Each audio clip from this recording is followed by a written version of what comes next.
Well, good morning, friends. Welcome. It's Sunday morning, 6:33 in the morning Central Time frame.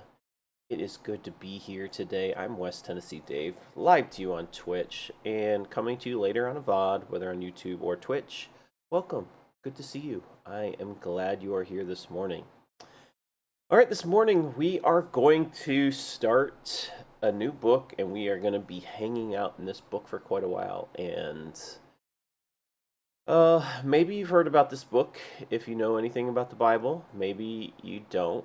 But we are going to read the book of Job, and we're going to read the first 5 chapters today. This is a very unique book in the Bible, and it's sometimes a tough read. I'm going to be honest. It's sometimes a tough read. It's a tough story for most of it. So just hang on to your hats a little bit, and hopefully we will glean something from this journey that we're on with Job and ourselves. So, that said, this up until this point, we've been reading a bunch of the stories, and a lot of it is kind of also history, the Bible stories, and it's not like pure by any means in terms of chronological, but for the most part, it's been mostly chronological up till this point. This story definitely finds itself way outside of the chronological space, though. Um, Meaning that this story definitely did not happen after the last book we read, which was the Book of Esther. This happens typically maybe in theory around the time frame of like Abraham. So just to give you a little bit of a reference point. But that said, it still has quite a lot of meaning to it, and we get to learn a lot to apply to our lives over this story. So let's get into it. First 5 chapters of Job. And really, the first 2 chapters are like foundational points to this story that's going to go forward. So we really buckle in here. Buckle in and know where we're at. Get some water and we'll start.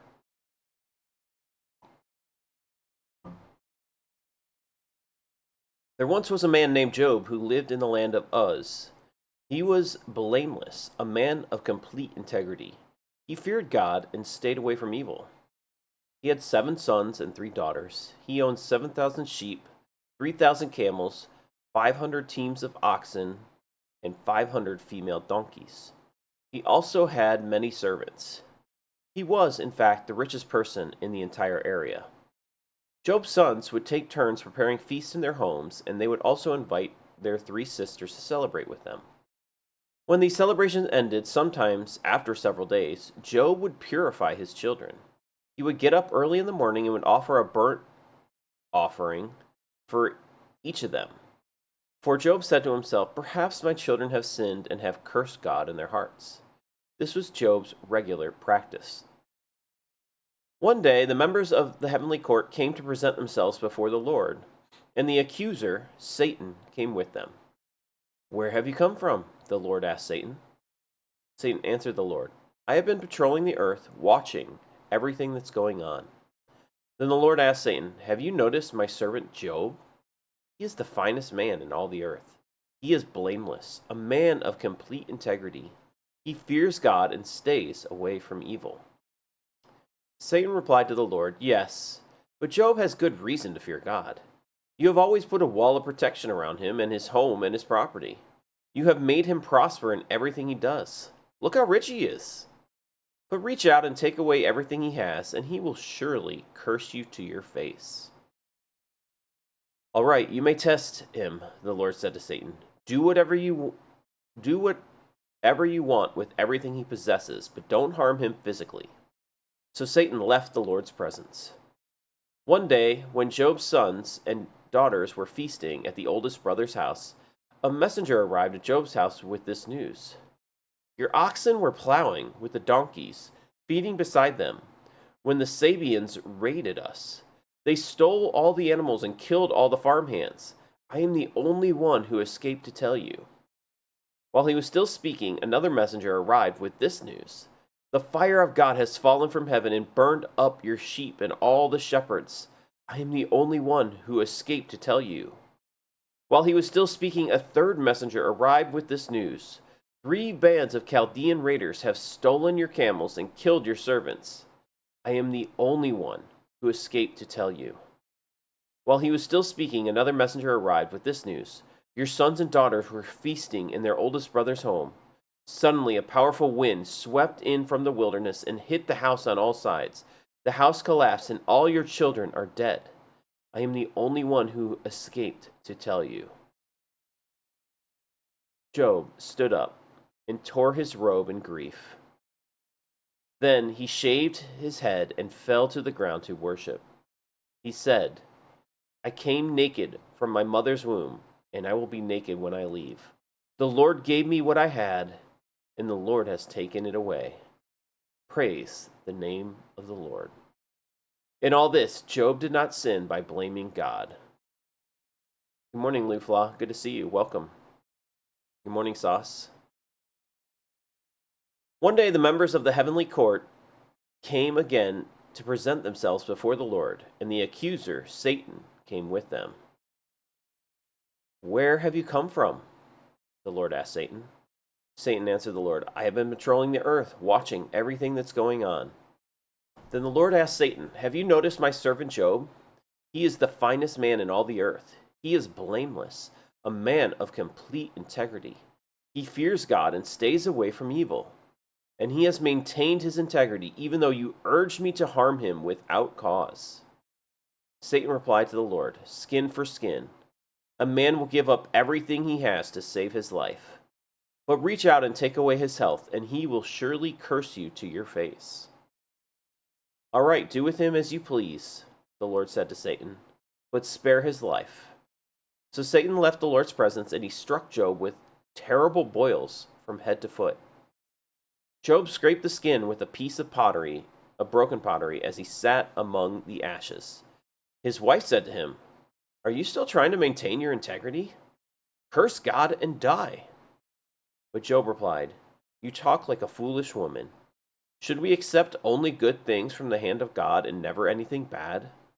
So in all this, Job said nothing wrong. When 3 of Job's friends heard of the tragedy he had suffered, they got together and traveled from their homes to comfort and console him. Their names were Eliphaz the Temanite, Bildad the Shuhite, and Zophar the Naamatite. When they saw Job from a distance, they scarcely recognized him. Wailing loudly, they tore their robes and threw dust into the air over their heads to show their grief. Then they sat on the ground with him for 7 days and nights. No one said a word to Job, for they saw that his suffering was too great for words. At last, Job spoke, and he cursed the day of his birth. He said, Let the day of my birth be erased, and the night I was conceived. Let the day be turned into darkness. Let it be lost even to God on high, and let no light shine on it. Let the darkness and utter gloom claim that day for its own. Let a black cloud overshadow it, and let the darkness terrify it. Let that night be blotted off the calendar, never again to be counted among the days of the year, never again to appear among the months. Let the night be childless. Let it have no joy. Let those who are experts at cursing, whose cursing could rouse Leviathan, curse that day. Let its morning stars remain dark. Let it hope for light, but in vain. May it never see the morning light. Curse that day for failing to shut my mother's womb, for letting me be born to see all this trouble. Why wasn't I born dead? Why didn't I die as I came from the womb? Why was I laid on my mother's lap? Why did she nurse me at her breast? Had I died at birth, I would now be at peace. I would be asleep and at rest. I would rest with the world's kings and prime ministers, whose great buildings now lie in ruins. I would rest with princes, rich in gold, whose palaces were filled with silver. Why wasn't I buried like a stillborn child, like a baby who never lives to see the light? For in death the wicked cause no trouble, and the weary are at rest. Even captives are at ease in death, with no guards to curse them. Rich and poor are both there, and the slave is free from his master. Oh, why give light to those in misery, and life to those who are bitter? They long for death, and it won't come. They search for death more eagerly than for hidden treasure. They're filled with joy when they finally die, and rejoice when they find the grave. Why is life given to those with no future?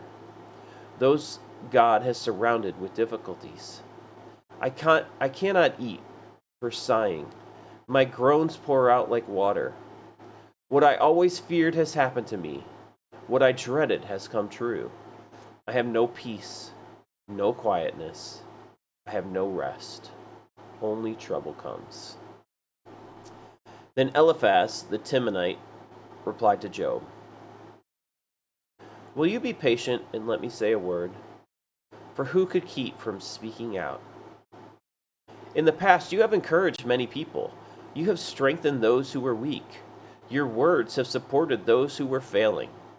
You encourage those with shaky knees. But now when trouble strikes you, you lose heart. You are terrified when it touches you. Doesn't your reverence for God give you confidence? Doesn't your life of integrity give you hope? Stop and think. Do the innocent die? When have the upright been destroyed? My experience shows that those who plant trouble will cultivate evil and will harvest the same. A breath from God destroys them. They vanish in a blast of his anger.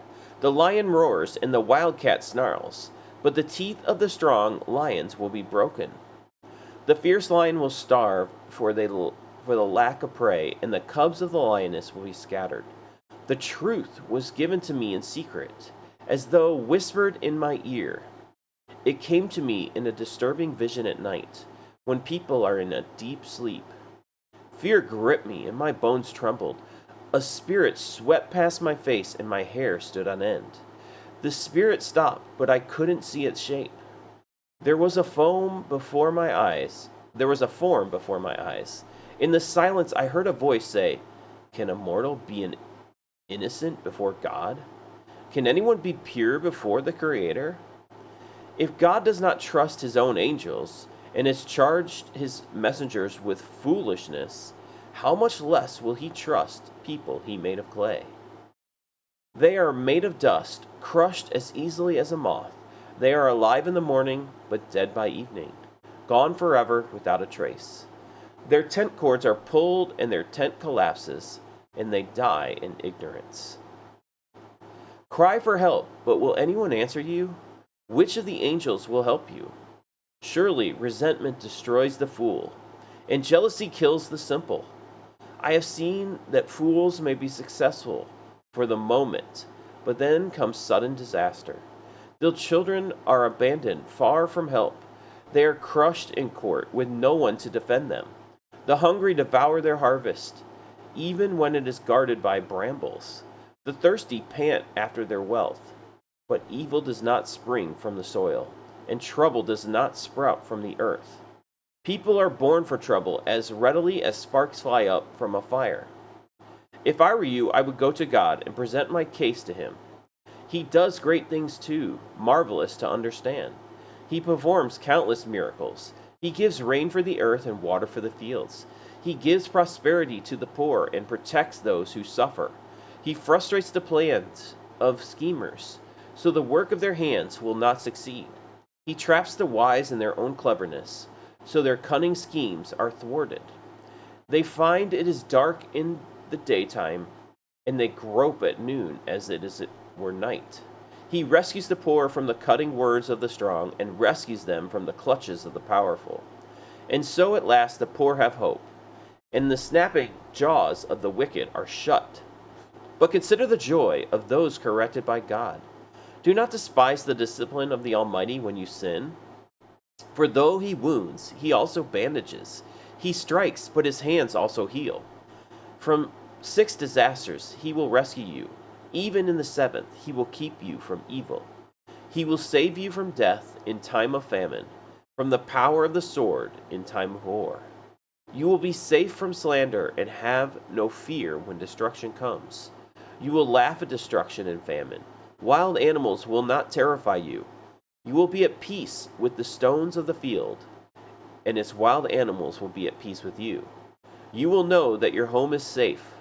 When you survey your possessions, nothing will be missing. You will have many children. Your descendants will be as plentiful as grass. You will go to the grave at a ripe old age, like a sheaf of grain harvested at the proper time. We have studied life and found all this to be true. Listen to my counsel and apply it to yourself.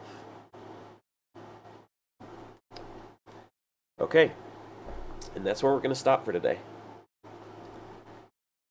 All right, so we started the book of Job, and like I said, the first 2 chapters of this book are paramount in understanding where we go from here. And this is not an easy read. The first 2 chapters are for sure not an easy read. As we go forth, we're going to see this concept of what happens in the latter half of this reading, which is this back and forth discussion between Job and his friends. And so let's just start with the first part of the story, though, to begin with. Job, as we hear this story, is this very integritous, is that even a word? Integritous man? He has integrity. He does what is right in the sight of God, in the sight of people. He lives kind of a blameless life. He trusts God every day. He wants to make sure his children are taken care of. And he just keeps going back to God and offering sacrifices and being thankful in his heart for what he has, and a great like model to have. And all of a sudden we see this like storyline of something happening in heaven here. And this is kind of one of the first times we've really seen this in the Bible. And we see that all the heavenly hosts, so, the angels, all the people that, so God and all of his angels are up there in heaven, and the angels all report to God, right? I mean, he's the authority, he's the ruler. And Satan is one of the heavenly hosts who comes, and they call him the accuser. Okay, so he's accusing people of doing wrong in front of God. And he says to God, when God asks him, "What have you been doing?" And he's like, I'm roaming the earth, checking it out, making sure finding out what people are doing." And God's like, "Have you seen Job? Have you seen him? He's such a good guy. Like, he's doing so great. And he just trusts me completely." Like, God is so proud of Job. He's so proud of Job. And Satan's like, "Yeah, of course he's proud of you, because you do everything for him. I mean, you make his life easy. His life is good. He's rich. I mean, like, who of course, somebody who's in that position's gonna worship you and love you, right?"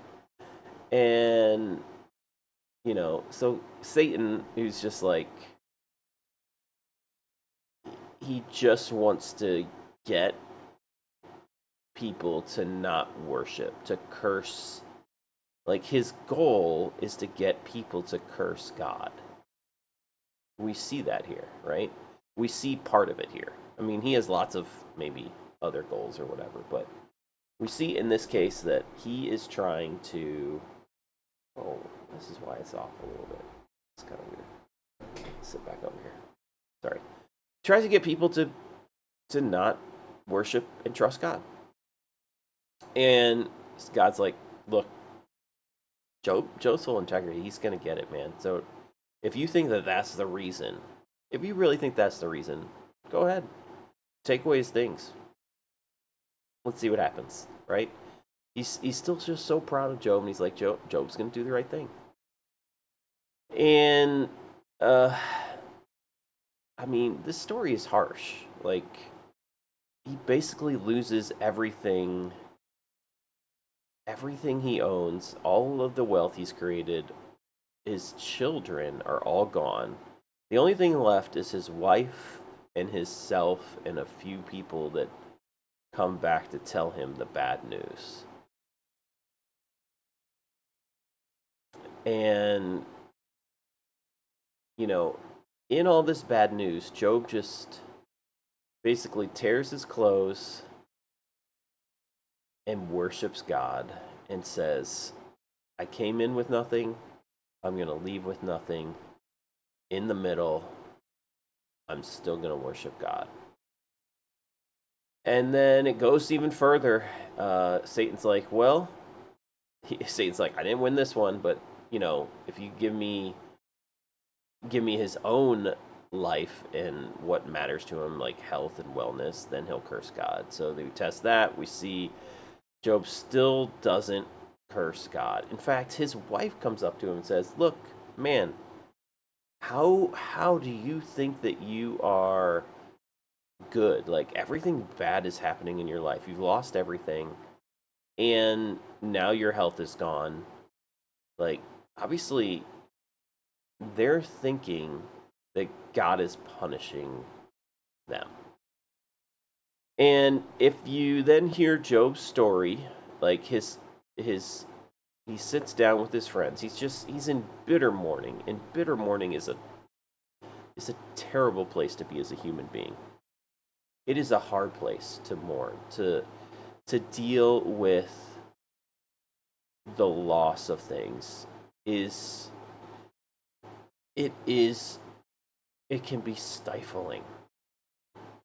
I mean, whether you've lost a parent or a grandparent or a kid or a grandkid, or you've lost friends, or you've lost a spouse, or you've lost a marriage, or you've lost a job that, you know, you were just really fond of, or just so many things that you can lose, right? Like, it brings this opportunity for grief, and grief is such a powerful force.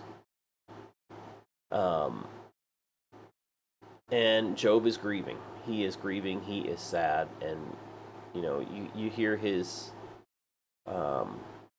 his words when he first speaks afterwards. So thankfully, his friends come and sit with him, and honestly, like, this is the best part of the story at first, that people that you care about come and sit with you in your grief. So this is a saying back in other cultures. It's called sitting Shiva, especially in the Jewish culture, where you just sit in complete silence with your friend who's in grief. You don't try to encourage them. You don't try to say anything. You sit there for as long as they sit there. And you wait till they speak. And honestly, this is like almost impossible in the culture we live in. It's impossible in the culture we live in. We live in a culture that is so fast-paced, where we have so many responsibilities. But when somebody is truly grieving, that is what they need. They need people to be around them, to just love on them, because they've lost something. They've lost part of what they have loved. And they need to have love around them. And if you've ever gone through this journey, and lost something or someone, oftentimes people will come up to you and say cliche things like, there's a better plan for you. There's a good hope and a good future. They might say if you've lost somebody, they're in a better place. And honestly, these words are not comforting to somebody in grief. They are they are actually like daggers in that moment. And I'm giving this as a warning to us all.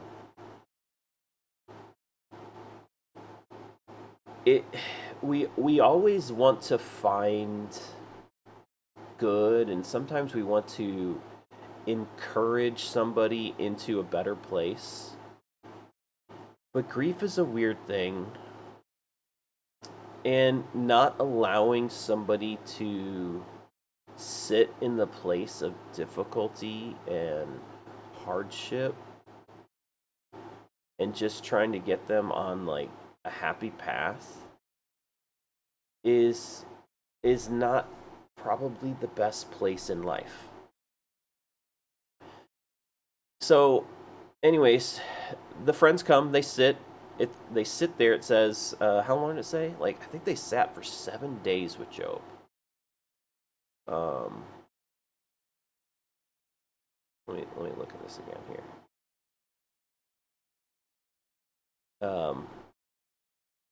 7 days and nights. So they just sat there with him. They were present to him. You know, maybe they made him a meal, maybe not. Like he doesn't seem to want to eat. I mean, like you just don't want to do anything normal in life anymore when you're in grief. Okay? So they just sat there and they waited, and Job finally spoke.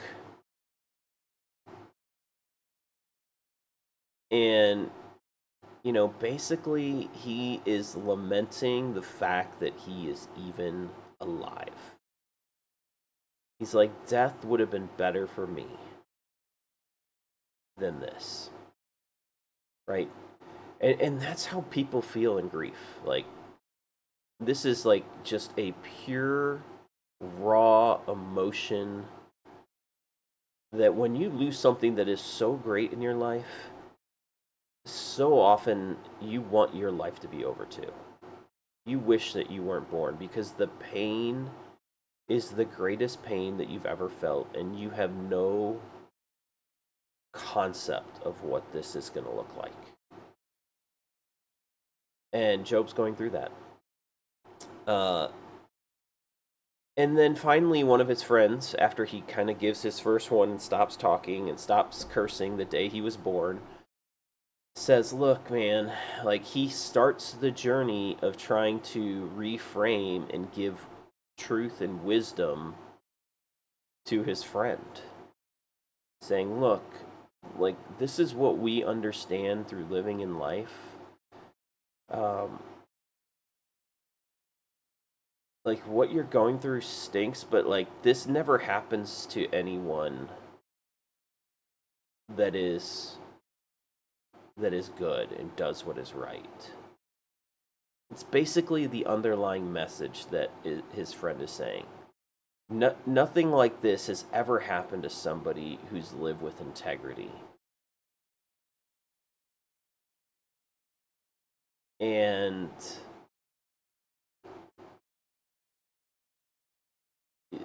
you can't just say like there's no coincidence that all these bad things happen to you. A huge concept in life, and religious people will say this in probably every religion throughout the world, including Christianity and Judaism and Muslims and every other. I mean, most of those stem from this Bible, but they're just going to say like, you know, generally you reap what you sow, right? And I think that's what his friend is saying. So if a lot of hardship comes your way or a lot of bad things come your way, the general thinking is, well, you've done something wrong, right? You reap what you sow, right? And um, so if bad things come your way, you kind of are deserving of it, and you should figure out what you've done wrong and then repent, make retribution, do whatever you have to do to deal with the fact that you've done wrong. Uh, but Job's like, look, guys, I didn't do anything wrong. I'm just in grief because I've lost everything. I already didn't curse God, even though He took it all away. I didn't curse God. I came with nothing. I'll go home with nothing when I'm done with this life. I'm going to worship God in the interim, regardless. But I'm not happy with my circumstances anymore. And I mean, it's just so real and authentic human emotion right there. We get that way as well when we are going through a series of grief. We don't like our circumstances, and that's fair. The question here in the storyline here is, let's not forget why this all started. Okay, so this is where we're going to leave the story. We're not going to finish everything, and we're gonna have to stay with the story for a number of days. So, who was the one? What was the thing that caused all of this calamity to happen to Job? Okay, and I'm not going to answer it. You heard me read at the beginning, but keep that in mind. Keep that in mind, because I think that applies to our lives just as much today.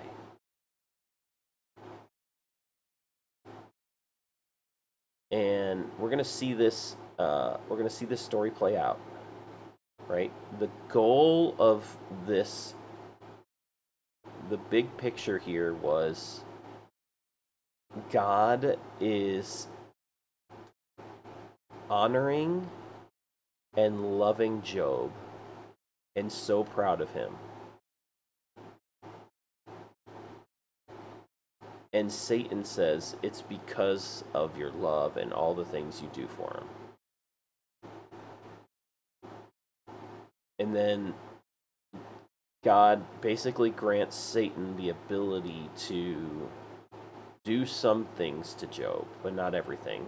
Doesn't get to kill him. And he says, look, Job is still going to be faithful to me. So, let's see if that plays out as we go forth, because the story's not over. Let's see if Job remains faithful. Let's see if what the friends say is helpful or not.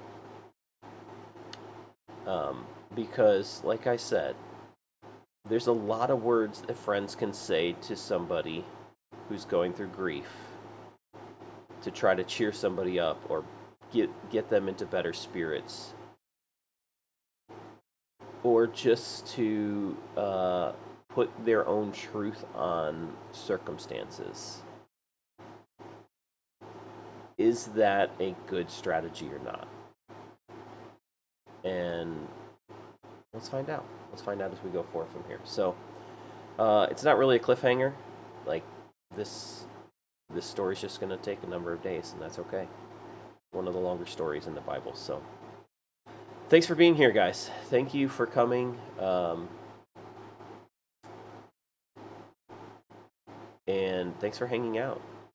I will be back with you guys hopefully later this evening. It is one of my son's birthday, though, so I might be a little bit late in starting my evening stream, but that said, I should be back this evening, and then we have Fatal Wedgie on tomorrow night with me for the study stream. Happy birthday, Mini Dave. Yes. Yes, my youngest son's birthday. So, that said, thanks for being here. Really appreciate it. I will see you guys on a stream soon.